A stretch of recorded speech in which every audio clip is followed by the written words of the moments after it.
दोस्तों इस वीडियो में दिखाएंगे कि मसीही बरादरी पाकिस्तान में क्रिसमस की खुशियाँ कैसे मनाती है। हमारी कोशिश होती है कि जितने भी गैर मुस्लिम पाकिस्तान में आबाद हैं उनकी जो भी एक्टिविटीज़ होती हैं वो भी आपके सामने पेश की जाएं।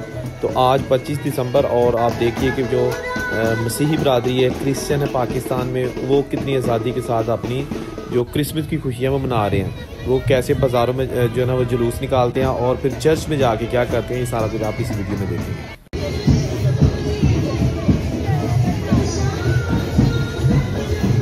जी दोस्तों, आज है क्रिसमस और दुनिया भर में मसीही बरादरी पूरे जोश व जज्बे के साथ क्रिसमस की खुशियाँ मना रही है। ये अभी मुनाज़र आप देख रहे हैं पाकिस्तान के शहर गुजरांवाला से, जहाँ पर बहुत बड़ा चर्च है और मसीही बरादरी वहाँ पर आकर अपने जो रवायती और मजहबी अंदाज में क्रिसमस मनाएगी। ये चर्च है और ये मसीही बरादरी कैसे खुशियाँ मना रही है और ये चर्च के अंदर जाकर करते क्या हैं आज के दिन, वो भी आपको दिखाएंगे। लेकिन पहले आप देखें कितने जोश व जज्बे के साथ मसीही जो ख़वातीन हैं, मर्द हैं, वो चर्च आ रहे हैं।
ले